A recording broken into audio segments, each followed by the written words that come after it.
Greetings all, Ferrariman601 here. Well, I've alluded to it in several other reviews that I have made of ASR material. I have talked about it in the comments, a lot of you have mentioned it in the comments. I have pestered ASR on YouTube and on Facebook for the last few weeks, asking them when this thing would be released, and now the portentous moment has arrived. This, from ASR, is the McLaren MP4 from the 1991 Formula 1 season. The MP4 has been released in 0.1 beta, as ASR have been doing with many of their Assetto Corsa materials, and it is available to all of you who are interested for the nominal donation of €1.50 on the ASR website, link in the description. So the MP4 it is McLaren's 1991 Formula 1 car. It's powered by the Honda RA121E 3.5-liter V12 engine, normally aspirated. Had a 6-speed manual gearbox. It's the last McLaren to feature a traditional H-pattern manual gearbox.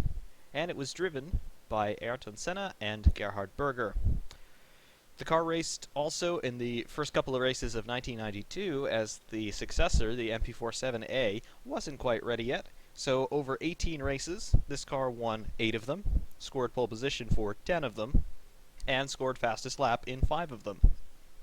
The car was good enough, even against the Williams FW14 of the era, to give McLaren the Constructors' Championship, and Ayrton Senna the Drivers' Championship in 1991, which would be his final Drivers' Championship win. Here in the car today, we are featuring Gerhard Berger, who was Senna's teammate in 91.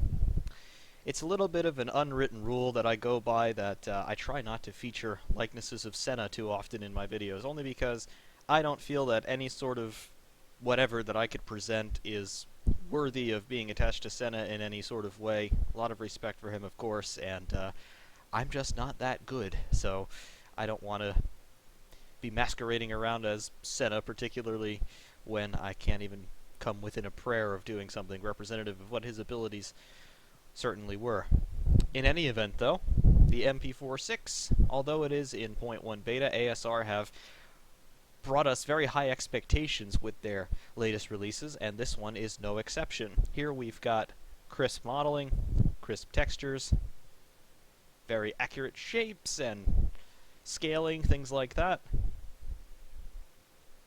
Marvelous. The first impression from the outside is wonderful. The MP4 is a little bit of a carryover of decades gone by. Yes, this car is from 1991, but it features quite a few design elements on it that go all the way back to, in a lot of cases, the 70s, if you could believe it. So, 30 years on, essentially, when this car was racing, still some of those design elements had little whispers, shall we say, on this car. First of all, we have the front wing. I drew attention to the front wing on the F2004 when I reviewed that a couple of weeks ago. Talked about how simple it was. Well, have a look at this. 2 elements, both flat, no flick-ups, no cascades, nothing like that. Just a wing. That's it. 1991 was the first year where teams really started to play with the front-end aerodynamics of their cars. We started to see the advent of the pylon, so mounting that front wing flap on a pylon off of the nose to get it closer to the ground. You can see McLaren have gone for a relatively high front wing, but they've compensated for it with these little trays underneath and inboard of the end fences there. Can't get a great angle on them, but you can see that they are these concave sections with a little bit of an end fence in their own right on them, and they're basically just to catch air and scoop it up and send it into the radiators and under tray of the car, because there's quite a massive diffuser at the back. They're also the source of those sparks that we saw coming off of the MP4 in so many videos. They get that famous shot of Senna and Mansell coming down the front straight at Barcelona in 91, and Senna's car is just showering everybody with sparks, and Mansell's overtaking him, and they're wheel to wheel, and Senna's giving him all he's got, and it just wasn't enough, but you see all those sparks flying around. Those little under tray elements of the front wing, those are the sources of the sparks, and they had either magnesium or titanium skid blocks on the bottom just to protect the carbon from being worn away. Moving rearward on the car, we can see the radiator inlets there. Not too much detail in there, but I would like to draw attention to the little grills that you see here on those side exit ducts to help get air around the rear tire. See, they're transparent. Very nice touch. You can see the ground through there. You can see the bolts that connect the lower wishbone to the monocoque. So they are transparent. Very nice touch. Speaking of other nice touches, we've got the wheels. They look very nice. See the calipers there, AP Racing, cross-drilled ventilated rotors, very nice. Tires, got some chalk markings and things like that on them. There is text on the sidewall that I can't quite read, because the lighting just isn't good enough. But there you go, moving rearward on the car. See the rear wing, and you can see the quick-release fasteners that the team would adjust to change the angles of the flaps there in the rear wing. So they've got 3 upper elements and 2 lower elements. This is a precursor to the monkey seat. You see this lower wing there. Called it a beam wing, but you see what the teams do today with the monkey seat coming over the central exhaust outlet on the modern cars. But this is the same sort of theory, just about 25 years ahead of time. See the rain light there, which is not operable at this point, but these 2 radiators to either side of it, I believe they are for gearbox cooling. Below the rain light you have the rear jack post, very nice, and then you've got the diffuser with your 2 exhausts coming out. Blown diffuser, of course. This was the first era of exhaust blowing. It made a resurgence in 2009 with the Red Bull RB5, and then it came back in 2010 and 2011 with a whole bunch of teams copying that idea.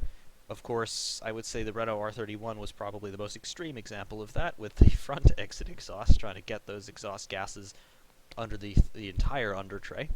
Cool idea, a little bit half-baked. It was spectacular when it went wrong, though.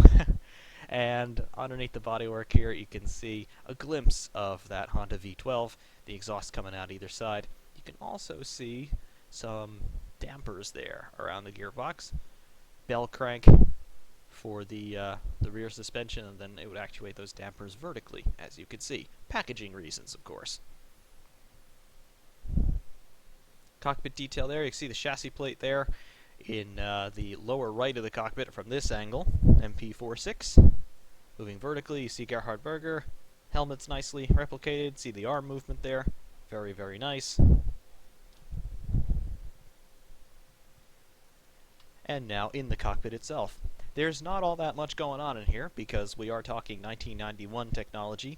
This is before the real digital revolution, so this car is still very much analog.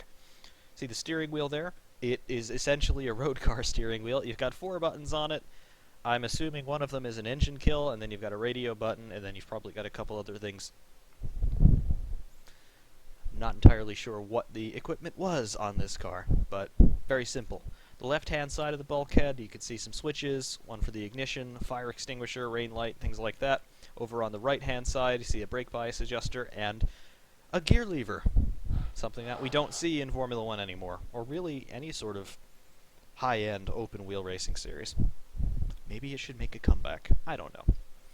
In any event, though, now you know what the MP4.6 is, and the final question to answer is, how does it run?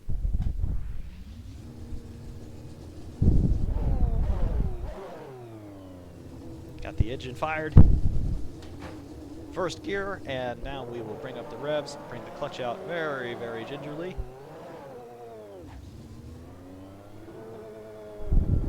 And off we go on the racetrack.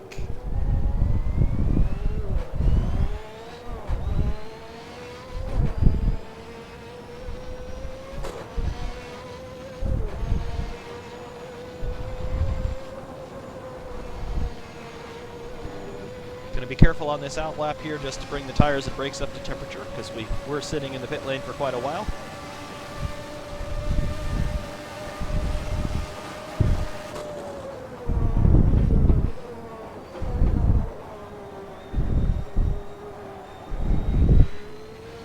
The heavy braking zones, have a look on the inside of the front wheels. You can see the brake discs glowing. There we go. Very, very cool. Nice touch. Rear tires are a bit cold.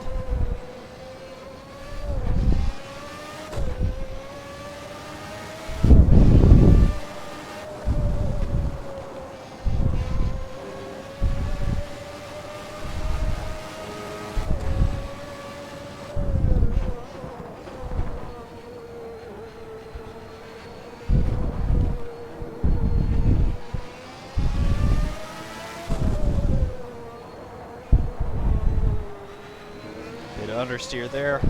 Fronts still aren't quite up to temperature.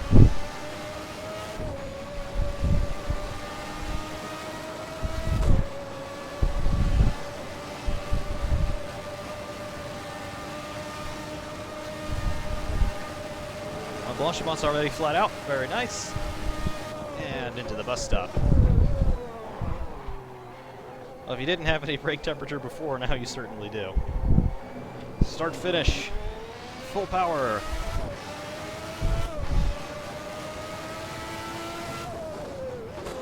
Bouncing off the rev limiter there. Rev limit comes in at about 13.7. You cannot adjust the rev limit, so that's what you've got. Honda V12 putting out about 700-ish horsepower, I would say.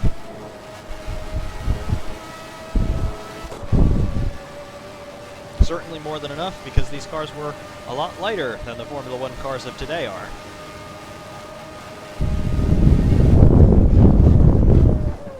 Although, like the modern Formula One cars, no refueling was allowed during the race, so the start of the Grand Prix, they were quite heavy. Well over 200 pounds of fuel would have been on board.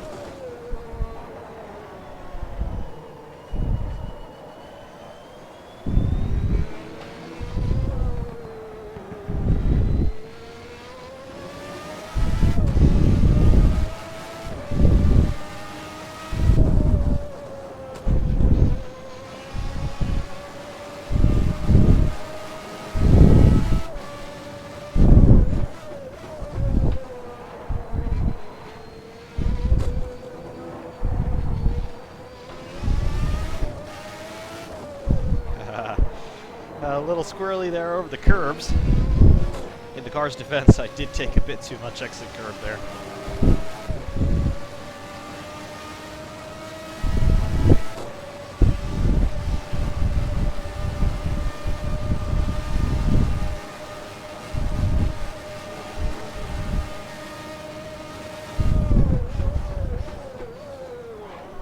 Now that everything's well up to temperature, we can start talking about the driving characteristics. First of all, the engine. It is very powerful, very tractable. Power delivery is linear. The throttle response is very linear and very predictable and very precise. Power band starts to come in, I would say, about 10,000 RPM, and then it keeps pulling all the way up to about 13.5, 13.7, at which point you bounce off the rev limiter. Brakes are excellent, even though they are 25 years old. They are what you expect, and again, because this car is lighter than modern F1 cars, although the brake technology was certainly nowhere near where it is today, still plenty more than sufficient.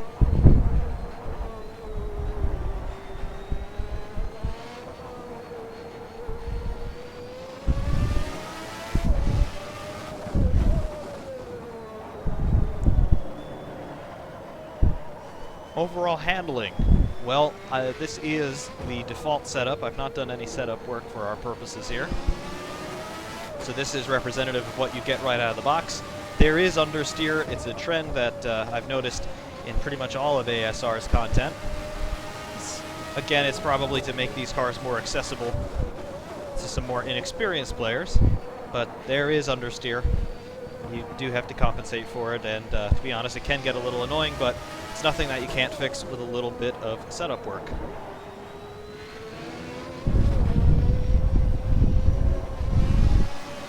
Grip through high-speed corners is well more than enough. You got the big front and rear wings, and of course the rear diffuser. That was a terrible shift. So high-speed corners, no problem. It's the low-speed stuff you got to watch out for, such as here through the bus stop. Really the only low-speed corner on the track. Rear end can be all over the place. It's fairly well behaved that time, but you may see me chasing it.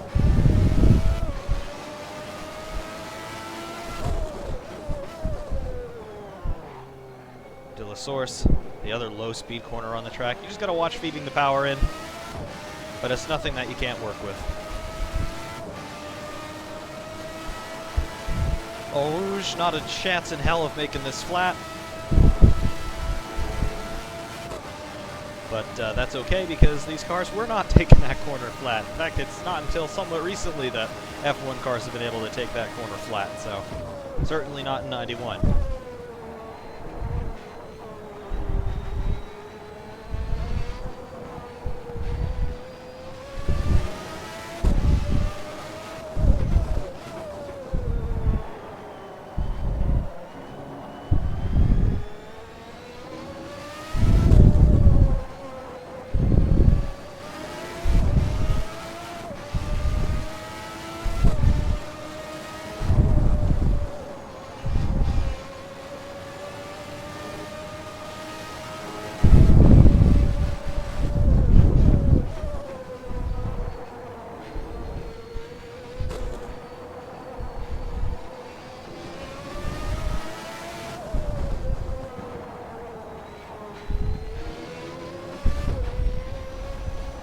Overall, I have to say the setup is very stable.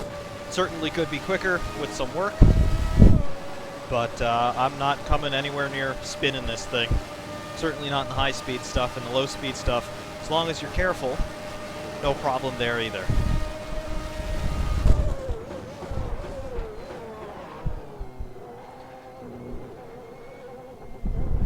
Now, I don't very much like to talk badly about things, particularly work by ASR, because I absolutely love everything that they do, but I do have to mention two things. Number one, you can see on the dash there, we have a speed readout in the left-hand side, ticking up past 170 right now. To the right of that, we have a fuel readout, and then to the right of that, we have a lap time readout, and then you've got a delta time to the extreme right. That fuel readout, it hasn't changed since we've started this run. It was something that I later noticed on the F2004.1 beta after I did the review. I didn't notice it during that review, but I subsequently noted it in some comments. That fuel level has not ticked down from 20 liters since we started this run. So I'm led to believe that the car is not burning any fuel, because I'm pretty certain that we'd be on the cusp of running out by now.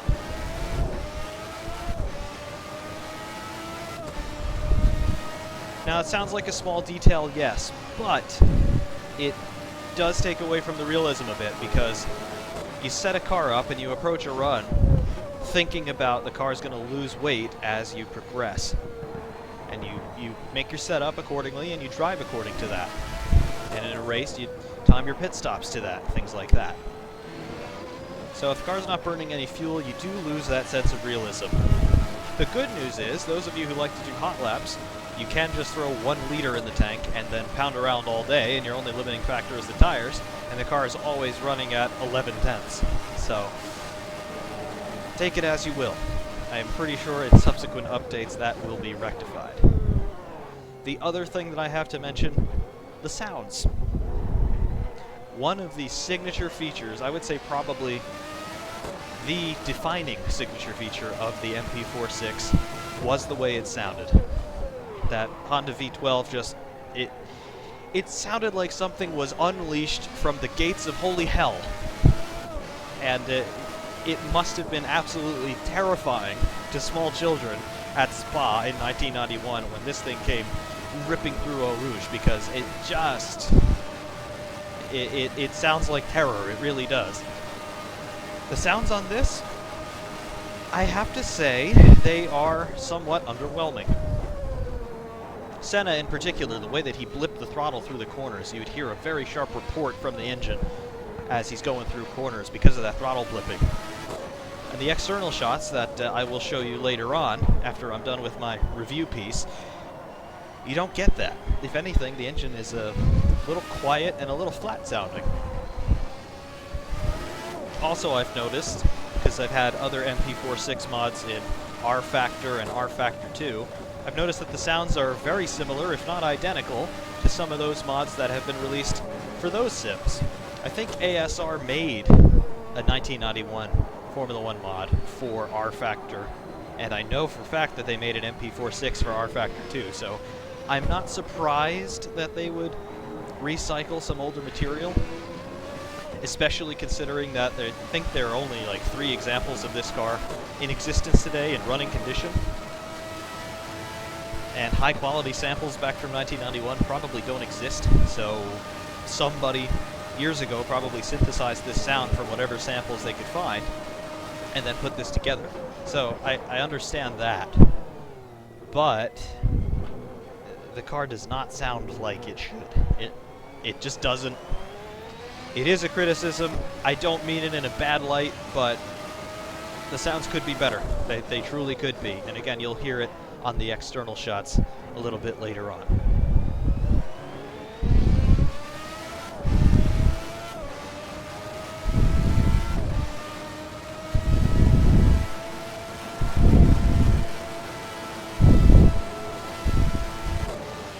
Well, that was flat in fifth row, Rouge. Perhaps you can do it flat out.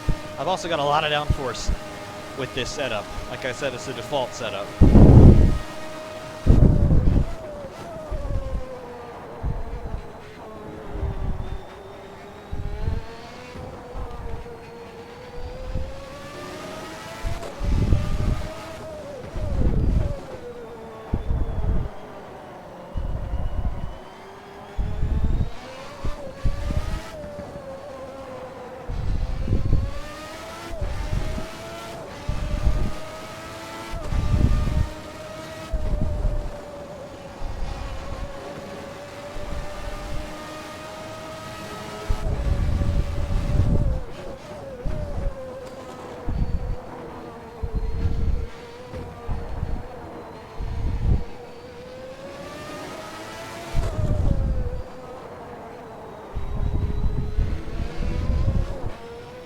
Stavolo one last time. We're going to go into the pits at the end of this lap.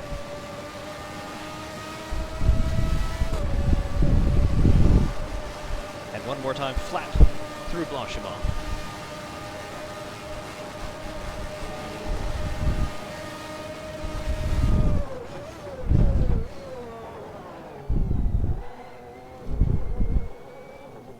And into the pit lane here at Spa. Very tight and twisty pit entry.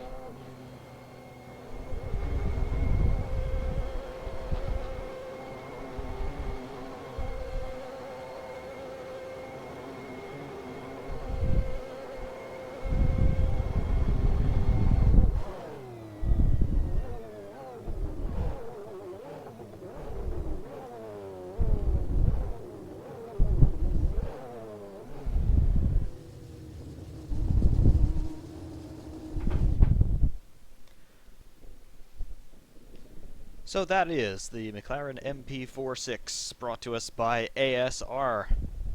It is available on asrformula.com for the nominal donation of €1.50. Again, a link will be provided in the description. Before I go, I would also like to thank ASR not only for their work, but also for featuring my review of their F2004.1 beta on their Facebook page a couple of weeks ago, so that was a rather humbling experience for me. I'm glad that they took notice of my work and they felt that it should be representative of theirs, so thank you very much for that. And although I did criticize your sounds and I criticized your apparently zero emissions MP4 it is an awesome car, and I understand that it's still in 0.1, so it can only improve from here. Honestly, I don't see too much room for improvement other than it needs to burn fuel, and the sounds can be spiffed up a little bit because they just don't have that crisp crackle that we hear on the replays from 1991. But I understand there may be some limitations, but other than that, this is absolutely world-class quality, as we have come to expect from ASR, and certainly it is worthy of being added to your collection of Assetto Corsa mods. So until next time, Ferrariman601 saying stay tuned for the external views and onboard replay.